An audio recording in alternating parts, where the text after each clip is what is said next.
of England. We've conquered all of Europe. We're never gonna stop. From Palestine to Turkey, we've won the fucking lot. Got Paisley and the Shankly, the fields of our field gold. We are all supporters, and we come from Liverpool. G'day everybody and welcome back to the training ground. It is a deep dive into tactical analysis and a look at how our opposition plays and how Liverpool can potentially break them down and get the 3 points, as we have been doing regularly this season, as I knock on wood. And as it's been a good year. It's been a good year so far. As I knocked on wood there, I will also introduce the other member of the training ground here, Peter Kofinas. How you going, Pete? Yeah, good, George. Just going off what you said, so far we've been a little bit lucky in terms of being successful in terms of predictions, because I think Liverpool's been playing so well. It's obviously it's going to get a lot harder as the season progresses, but whilst we're in this, nice period and then good moment, as Klopp would say, and all this kind of stuff that, as we're doing well, it makes our lives a lot easier, right? In terms of kind of not predicting the way things are going to happen, but, taking a good guess that ends up being right. Yeah, we've had a couple of those. We might even post, because I mentioned on the last show, it just looked like Crystal Palace were a little bit shaky at set pieces, and we scored from 3 set pieces. So I might have to post that with another crystal ball little emoji on Twitter. As long as Tsimikas is playing, there's a good chance we'll score from a set piece. Absolutely. Well, without further ado, let's get into it. It's Liverpool versus Brentford. It's almost like I kept having this mistake, Pete. Is like Brentford, is it Bournemouth? It's like one of these, there's like a black and red hooped team or striped team that comes into the Premier League, and it's like, which one is it this time? Yeah, like there's Sunderland back in the day as well. There's been a few in and outs, but I think Brentford at the moment look like they're here to stay. I don't know for how long, but the way they've started the season, I think they're showing some serious intent that they're not here to just be on a holiday. Well, give me your first impressions. What have you seen from Brentford early on? I mean, we saw them beat Arsenal early on in the season, and they deserved that. It wasn't like Arsenal were crap, but Brentford had a plan and they executed it brilliantly. And that's something I've noticed actually throughout their games. They have a plan. And I'm going to get to that later on as to why I think that could potentially be a good thing for us. They have a plan, they execute it, and they're doing it so well, it seems. Yeah, look, so Thomas Frank, the manager, is known to be tactically flexible, going off what you said, which I'm sure we're going to touch on a bit later on. But they went back-to-back playoff finals in the Championship. And to do that is it's very difficult. It's the hardest league in the world in terms of, the amount of matches you play and the demand on the players. But they've also averaged the highest possession in the Championship last year as well. So they're a possession-based team. And he's got his methods where he allows his players to have freedom in attack.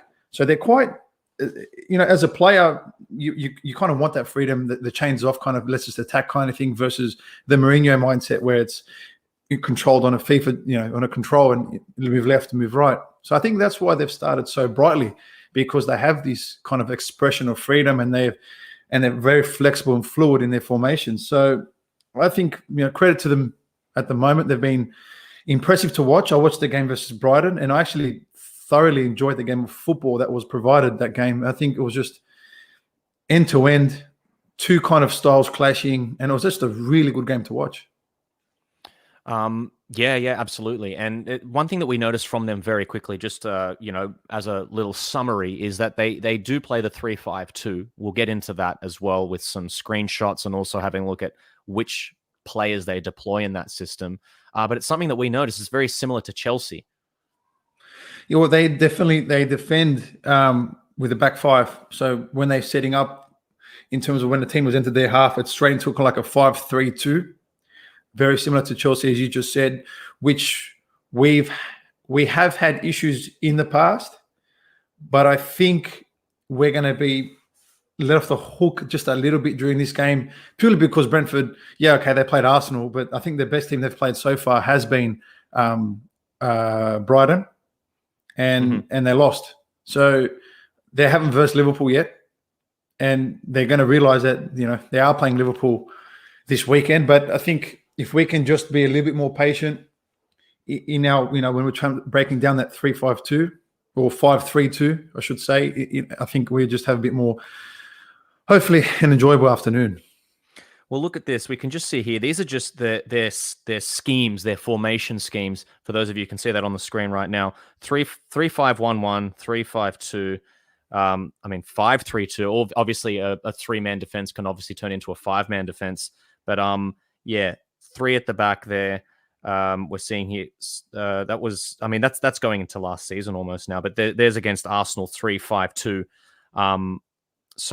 Obviously it's something that we've seen them do is the 3-5-2. It looks like that's going to happen against Liverpool. It's pretty safe to say that Liverpool's coming up against another three-man defense, which we're learning how to deal with slowly. I mean, Chelsea was a good practice for what could happen here.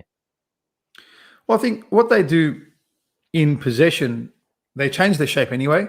And I think we'll probably can touch on that if you want, George, with that kind of a couple of screenshots that we have. That if you can see here, so that player closest off the screen towards us near the scoreboard there is their centre back, Aya, I think his name is, and he's a centre back. So he's one of the three centre backs. The actual wing back, which is former Liverpool player Sergi Canos. He's actually, I'll show you on a tactics board in a moment where he actually and what he does. But when it comes to building in possession, they go to almost like a 4-3-3. But as I'll explain on the tactics board, Sergi Canos has like this freedom to go almost wherever he absolutely wants to go because he's quite creative and technically good. Yeah, well, while you're getting that up, the tactics board there, if you wanted to show us that, one thing I noticed was there was a game that we were watching. It was it would have been Brighton, because actually it happened in the Wolves game as well. When they execute the press, it's Canos that goes up and presses as well. I said on a couple of occasions, is that Canos going up there? Because that's their wing back. They're surely letting someone go at the back, and they got punished a couple of times there. And it's the similar thing that I was talking about where we could have hurt Chelsea. We weren't good enough to do that to Chelsea, unfortunately. But when you've got a 3-5-2 that does have a lack of a central midfielder, because they do only have the two in the center. If they're playing 3-5-2, actually, no, maybe they do have the central midfielder. So they're going to play three in midfield, two up front, and then the two wingers. But regardless, if they are pressing that high up and one of their defenders is going up in the form of Sergi Canos, then there is going to be a gap there. And then that leaves potentially a front three of ours against their back three. But like you said, the way that they're using Sergi Canos, it actually means that they've got a 4 in defense. Very quickly, I do want to show you that. If I can go to that match against Wolverhampton, because you can see the average positions here. And you can actually see it here. You can see Sergi Canos is just there. He's all the way up the top. You can see there's Sergi Canos. And then this is their left back. This is Rico Henry. So clearly there is a little bit of a disparity there. The banana shape, again, as I say, they're obviously going to prefer to use the outlet of Canos because he is their midfielder. I said it earlier on. It's like the FIFA cheating. You put your fast winger at fullback so that he can run up and down and kind of trick players. But the negative of that is that he's going to be exposed going backwards. So maybe that's something for Sadio Mane. He was rested, obviously, in the middle of the week, rested against AC Milan, had a great game against Crystal Palace. His standard scoring against them broke the record, 9 straight goals against the same opponent.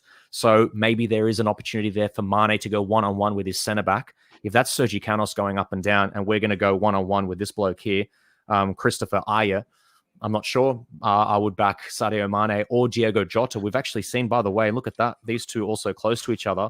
We know Jota and Mane like to play close to each other. So maybe that's a little area that we can exploit. But I'll go to your tactics board here so you can discuss what you were talking about before.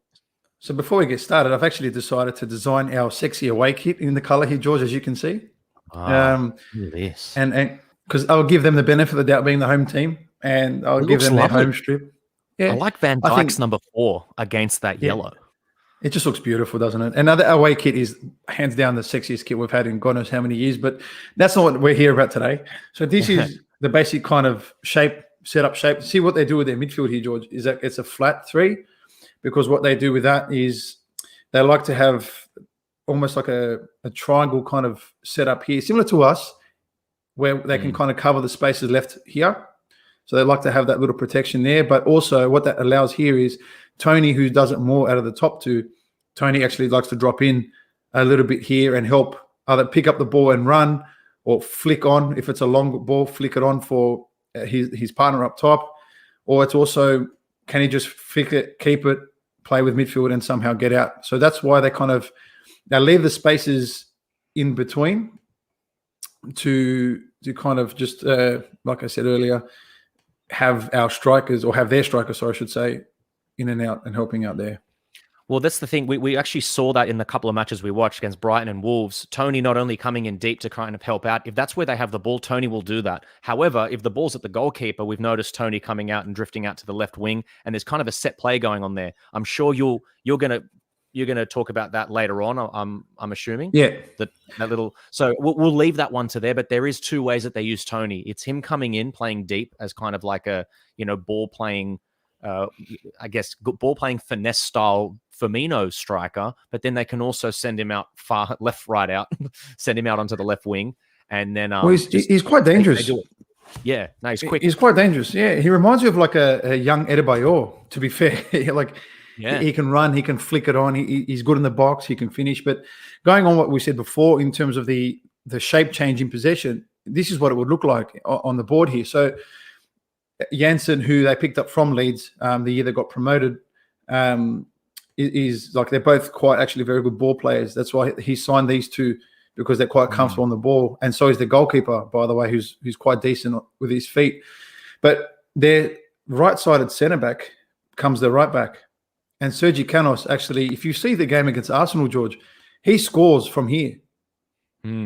So he actually, obviously, he's offside there, but in terms of the position he actually gets the ball and scores from, is actually here.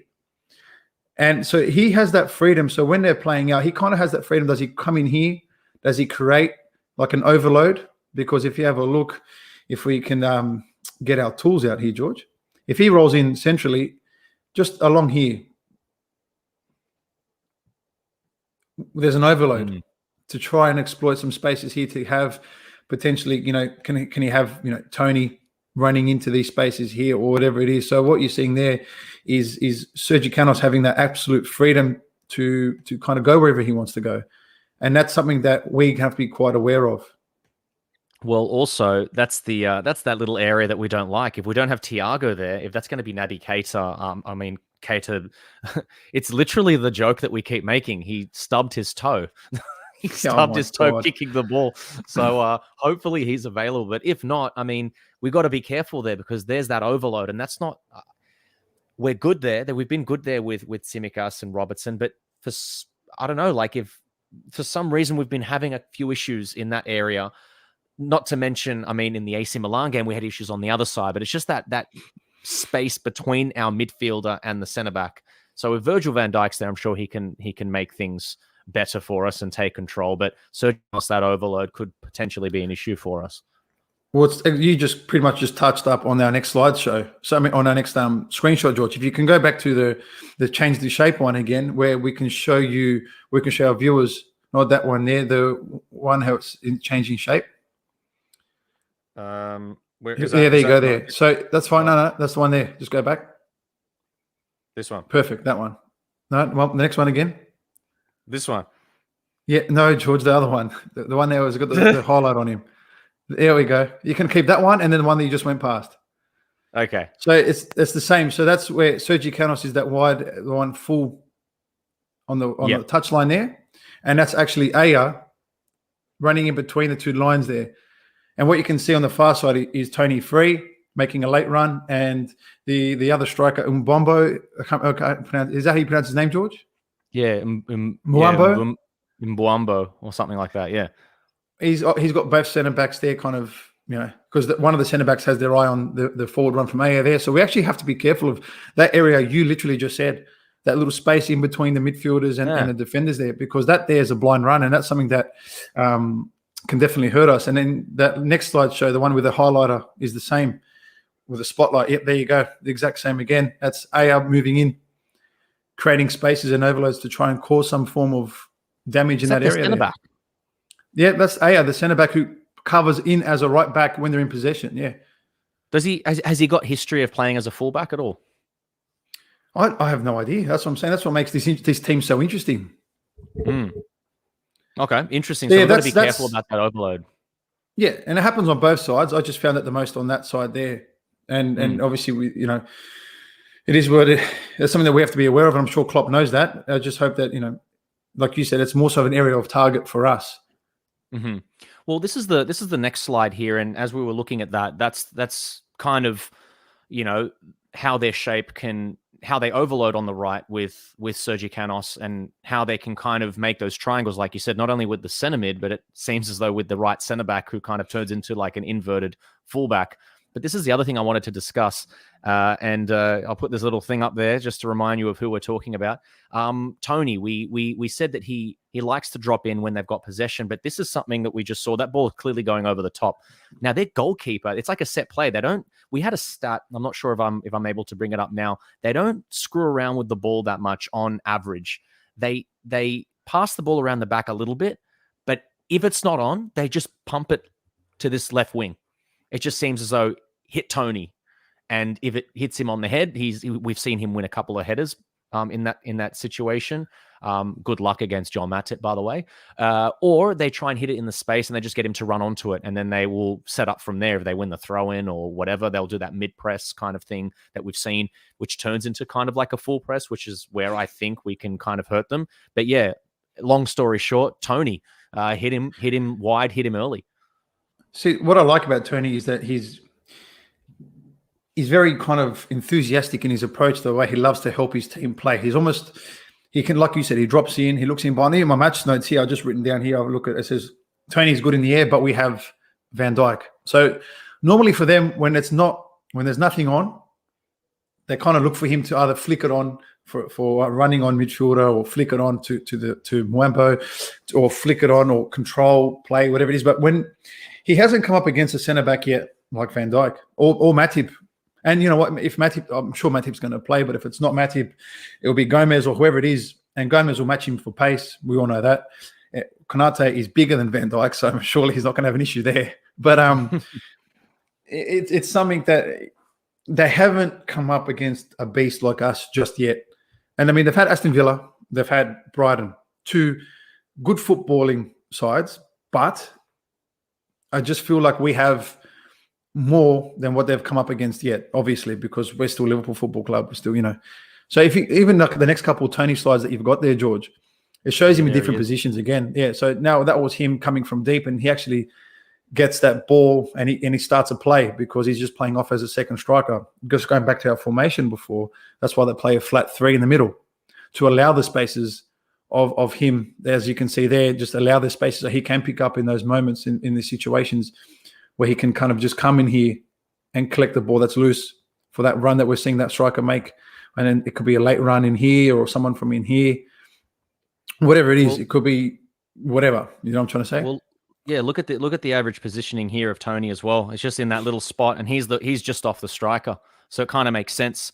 He's clearly he's in the box poacher. That's where his second most I guess the second most populated heat area of the pitch is in the box. But we also see him sporadically running around the left. It kind of looks like, if you look at a hand, it's like the fingers are kind of up the top left of the screen. But there's that little area there dropping deep. And then of the two strikers, clearly, that's Mbuemo. I can't say that properly. But yeah, he's clearly the deeper of the two. Well, it goes back to... No, it goes back to our tactics board again, George. It goes back to the way they change their shape, right? So what happens here, Canos does all the freedom work. Has my board come across? Because it's just frozen on my... Okay, there it is. Yeah, so Canos does all the kind of that freedom collective work, and he kind of, as we've seen, helps. So here, he kind of... Their left fullback is the one who kind of just stays, and which obviously creates space where? Here. So that's what we've seen... with Toney and his heat map, he's on the left if he's not here, because their left fullback won't adventure, but he will. And then, so he will take them spaces. And then what we're going to see from there is potentially Canos helping in here. But it's also that late run that we saw that hurt us against AC Milan from a midfielder into the spaces there. That we need to be aware of. Because he'll come back into his defensive duty. Yeah. That's what I was saying before, that long ball to left wing set play. They get the ball with the goalkeeper. They try and daddle around with it a little bit. And if it doesn't plan out, if it doesn't pay off, they just hit it long to that Toney area. And yeah, that's that space. And you know what? They'll probably do that quicker, especially if Trent is bombing on. I agree. So it's something that even though that next slide of Toney shows him becoming a playmaker. So you're right about adding him as a danger man. And I think he's playing on that new season high, obviously, because they're like in here, he slips a nice through ball in. So he shows he's actually got great vision as well as a good engine. So, I mean, he's nice to watch at the moment because I think Brentford are in this honeymoon period where they've 3 clean sheets in 5 games. I think they're on 9 points or something at the moment, or whatever it is. They're doing really, really well. And I mean, credit to them. They're playing really good football, and I actually enjoy watching them play. So, but their next 5 games will kind of show us where they're really at, because I believe it's us, Manchester City, and there's a few other hard games coming in. But yeah, other than that, George, I think that it's going to be a good game for us. It's also good because it's this, like you said, it's this high from this from a team from the championship. We've always got one that comes up and just absolutely hits the ground running. Now, you did say that he's quite flexible, but from what I saw, maybe it's a form of flexibility with the formation, but the flexibility in itself seems like a plan. Everything seems like it needs to go according to plan with Brentford. And if we just have a look here at their results here. Because we just watched these 2 games off air before we started doing this. This is a Brentford Wolverhampton 2-0 that they win. And then there's the game against Brighton, which is also really, really helpful and useful for us because it shows us how do Brentford, what do they look like when they fail? Because that's where we want to come in. How do Liverpool break this side down is the question we want to ask. And there's something that I noticed in both the games. And one of the things I noticed was creating second balls. So they win that first header, and it's funny because Janssen's an absolute monster. I remember him from Leeds. If I'm not mistaken, I feel like he might even be a left-footed centre half. He's the right footer, and Pinnock is the left-footed. Yeah. Oh, is he? Oh, okay. I swear. Yeah. Anyway, maybe I'm thinking of Marcel Janssen from the former German international. But Janssen's an absolute monster. But it just seems like maybe there's just that disconnect between midfield, like maybe a problem that we used to have when we had Lovren, where, Lukaku and Ibrahimovic used to win those headers, and we just couldn't pick up the second ball. Something I noticed in the game against Brighton is actually not only are they losing that second ball over the top, but they're also the scraps. It's just before the goal, and we'll talk about also another way that we can score, which is our midfielders. But it's just this point here. The first one I want to make is create chaos, win second balls. It was a staple of Jurgen Klopp's early Liverpool sides. It's something that his Borussia Dortmund sides used to do, and it's something. It's like a myth, or like what is it? Like an accusation almost of Jurgen Klopp's sides. Do they plan to lose the ball? I mean, one thing that I would love to see us do here is I love to see us do that Jordan Henderson style back spinning ball over the top to a Sadio Mane, especially because we've got Mane and Jota perhaps playing close together, switching. Just put it over the top. You said as well, like, we're not going to win the header against Janssen. It's all about making him go up for the header and then us winning the second ball and then creating the chaos, because it seems like, again, they're flexible, but they're planned flexible. So for me, it feels like Brentford, we just need to get them out of position a little bit. And then they're like, this wasn't in the playbook. We didn't plan for this. It seems like they're very structured, very organized team. One of the commentators even said at the end of the Brighton game, this looks like a very orthodox, structured game, almost too structured. So it was Brighton and 2 very, very well-coached sides, Brighton and Brentford. So I think what Liverpool can do in this game is create a bit of chaos, and maybe that's where an opportunity can come for us. I kind of said, I think I compared this match to the Leeds match. I think that because, Leeds at home, they had the wind in their sail. Like, this is their first game against Liverpool at home, and I can't remember how many years, but you got to imagine it's a very, very bloody long time. So I got a feeling they're going to come out with that wind in their sail. It's like, oh, we've had a really good start to our season, attacking other teams. So why don't we do the same against Liverpool? Let's attack them. Let's show no fear. We're at home. We beat Arsenal. You know, we've done really well. You know, so let's do the same. I think Leeds thought the same as well, and we saw what we did to Leeds. And I do agree with what you're saying in terms of the chaos, because I just feel like I think they'll be so focused on trying to impress and go forward that I think that there'll be plenty of spaces to hurt off a second ball and off our press, if that makes sense. Like, I just feel like that if there is something around, you know, here where we can kind of, I'll just get that back, whether it's on Jensen and Mane kind of just working together in between these two here. I just feel like there's something between these two that I really like the way they work together, because it's almost like you got to leave Salah out here to do his thing. Leave Salah, let him do his thing. We have to accept it, don't we, Pete? Salah's staying out there. I mean, we want him closer in, but that's how he hurts people. He comes from nowhere. So he's playing well. Let him keep doing it, I guess. But let's pretend like it's off a long ball, as you said earlier. Normally, it's going to look not as completely organised, but it will look something like this, a bit messy. Players kind of still recovering, coming back. That little triangle there of Keita, Jota and Mane, they're the areas we need to get the ball in terms of second ball. And I think that little triangle in itself can do some serious damage on the weekend, because if he's playing right back and naturally a centre back, he's huge but immobile. I feel like if we can just attack that little area here on the weekend, George, with these three, whether that's Keita, because, you know, he may have a broken toenail, George. He kicked a blade of grass, so it could be serious for Keita. So if it's Curtis Jones, for example, I think Curtis Jones absolutely thrives in that kind of position where you need to get him on the ball and create 1-2s and triangles. Because you said, how can we hurt them, George? And my notes here, I went back to watch the Villa game. So against Aston Villa, they struggled with set pieces, funnily enough. Yeah. Against Brighton, they struggled with interchange play and third man runs, which is exactly what we're talking about now. And against Wolves, what they struggled with was width and like a quick attacking play. So, you know, something like a counter attack or something just to get with Adama Traore caused all sorts. Unfortunately for him, none of his crosses actually stuck. He hit the crossbar. I think Wolves hit the crossbar 3 times that game as well. But so you're talking about the 3 things, right? So width, interchange, and set pieces over 3 separate games. We're good at all 3.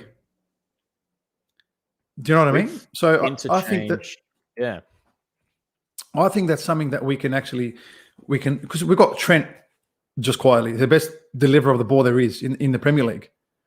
Then in terms of width, you're talking about Mo Salah, the most dangerous player in the Premier League.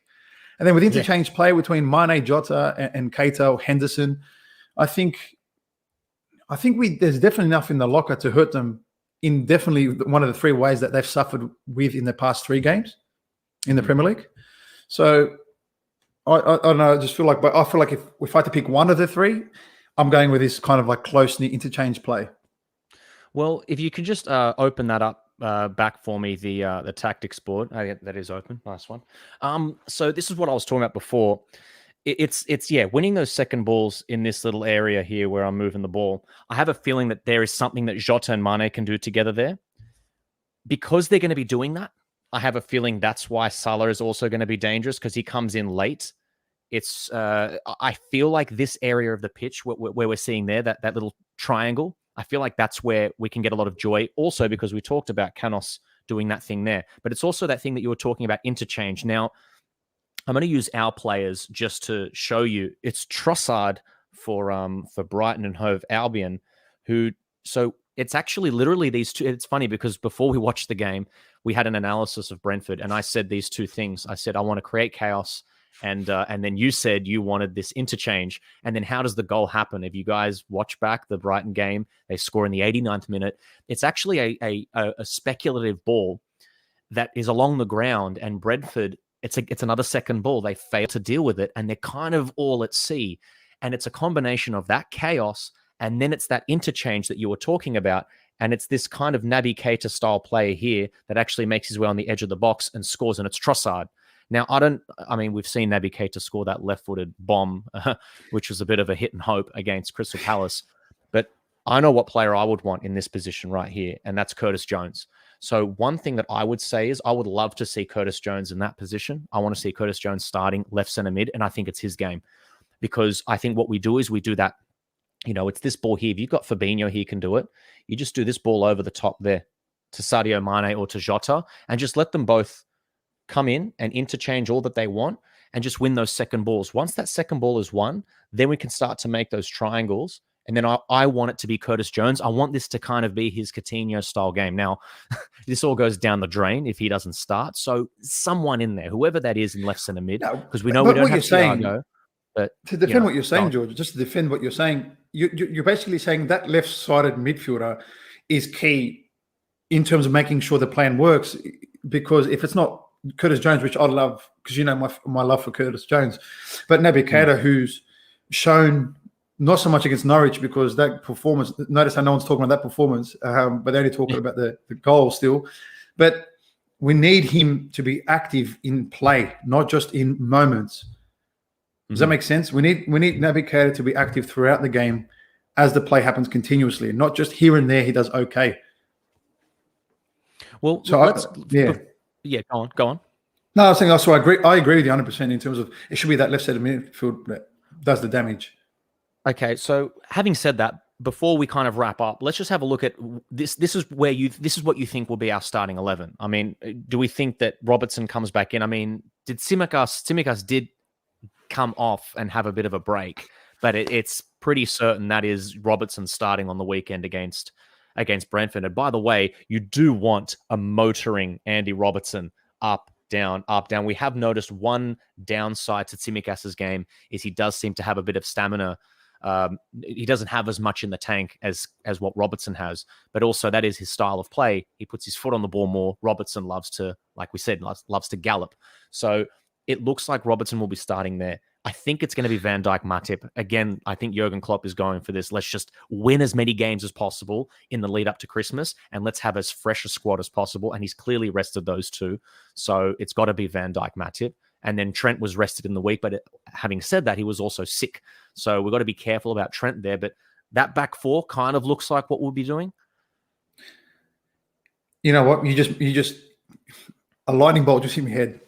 So I agree with you, and the whole Robertson thing. So let's pretend, for whatever reason, Naby Keita doesn't play because he's got a sore toenail, and I do have a feeling. That the general comes in. See that the computer doesn't even want me to get him in. Look at that. Is your mouse on the thing?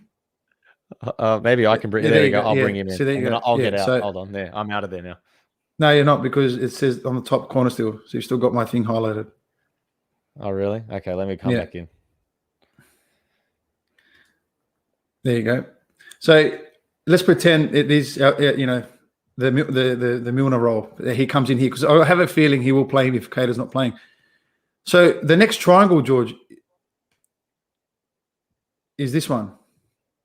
Between Robbo, Mane, and Jota, I think. Yeah. And Milner does that role.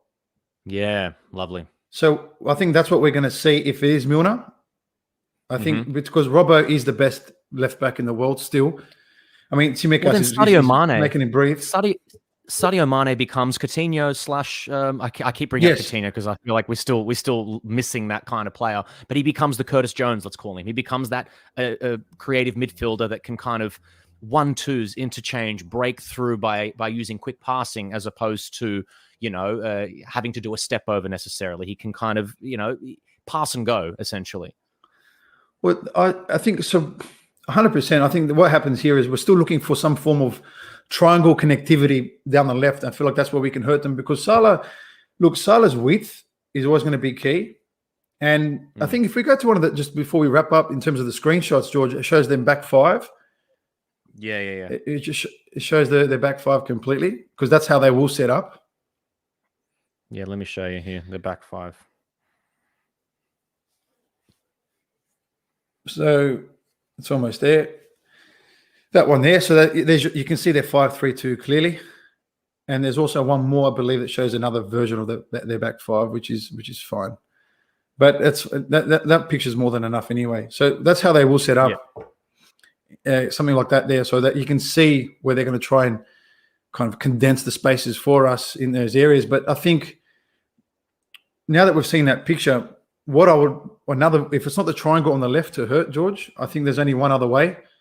It's Salah's width and actually Trent becoming that almost that midfield rolled in role there, where kind of Hender does a little bit of cover work. Fabinho's the outlet player, which we've seen so well. Because it'll be something like this if they go to a back five. Janssen comes in central area there, and then Sergi Canos will come back in between, and we see something like this, right? And there's your 5-3.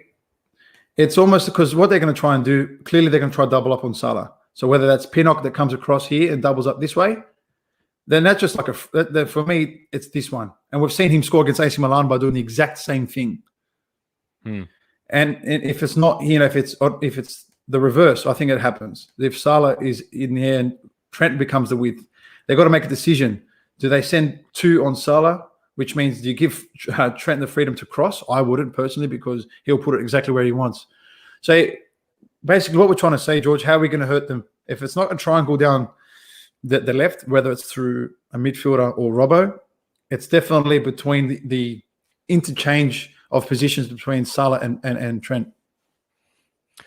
Yeah, absolutely. Well, having said that, we've got ways that we can beat them. We've got ways that we can hurt them. We've got the weapons.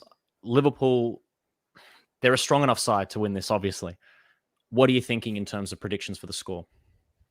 2-0. 2-0. 2-0 sounds good. I'm going to go 3. But very hard fought 2-0. Like, I'm talking harder than the Crystal Palace match. Well, yeah, I just have a feeling it's this thing that I'm going to bring up on the screen again. I think it's this whole idea of just chaos.